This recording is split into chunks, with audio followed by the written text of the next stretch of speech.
2026 has been a weird year for music so far, and unfortunately, it hasn't lived up to the hype that 2025 set.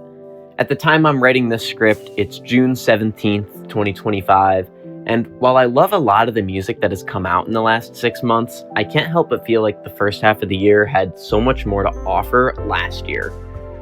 Now, we already have some amazing albums this year from artists like Subi Club, Underscores, and Tiffany Day, but to this point, 2026 has been dominated by electropop, and one genre feels like it's missing out from my album of the year list. 2026 has been a disappointing year for rap so far. I've already talked about JPEG Mafia's most recent album on this channel, but it's really his worst work in at least 7 years. And then we've had these hyped releases from J. Cole, Don Toliver, Yeat, and Fake Mink that I felt like were all letdowns, and that isn't even mentioning the 3 Drake albums. And I know that my opinion here isn't consensus. I've seen a lot of love for Octane this year. A surprising amount of people actually have it at their #1 spot for the year. But I really encourage you to listen to every song on that album, every repetitive song. Read the lyrics as you go and ask yourself, is this better than or unique compared to anything Don Toliver has done since 2020? And the answer is probably going to be no. It is, at least for me. I was pretty let down by the fall off too, to the point where I, who called myself a J. Cole fan not too long ago, am ready for him to just kind of be done. The overarching theme with a lot of these albums that I've mentioned is that they're formulaic. They're songs purely designed for sales in a music industry dominated by whatever's working on TikTok. I'll say that's not true of the J. Cole album. I just didn't enjoy that one. But when you look at something like Octane or these Drake albums, I mean, songs like Shebang by Drake or Body by Don Toliver are the same basic songs that have been working for a decade. But that's the thing.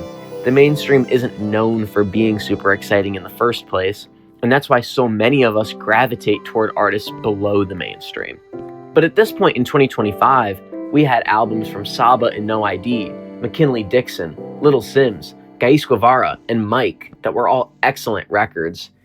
To this point this year, the only rap releases that I can confidently say stand with those are Casino by Baby Keem, Cry Baby by Vince Staples, and My Ghosts Go Ghost by Bystorm, which were all amazing, but those are only 3 to compare to the variety of great releases that we had by this point last year. Not only were the albums by Saba and McKinley Dixon good for their year, they would each be good enough to be my album of the year in 2026, let alone my favorite from just rap. I don't think this problem is just from my favorite artists not releasing music, though. Like I said, JPEG Mafia, one of my favorite rappers, released an album that I was just underwhelmed with and won't be returning to. And funnily enough, considering his beef with JPEG Mafia, I was similarly underwhelmed by Earl Sweatshirt's double album with Mike and Surf Gang, which felt redundant by the end of its 33-song Surf Gang-produced track list. Even artists including Little Sims, Genesis Owusu, and Kenny Mason have released projects that I have no interest in returning to. But all of this said, the 2020s is still the best time in history to be a music fan. Just a year ago, we had all of these incredible rap releases. An even bigger reason to be optimistic is that we didn't get albums from Clips, Danny Brown, Mavi, Slayer, Jid, and Tyler the Creator until the second half of last year. So it isn't time to panic, but it is still unfortunately something that I've noticed. For the first time in my life as a music fan, I don't think rap or hip-hop is going to be my most listened to or favorite genre.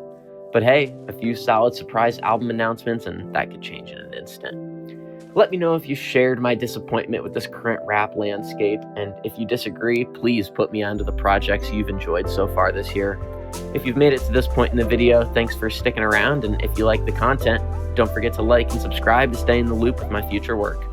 Now it's time to go listen to the real genre of 2026, electropop.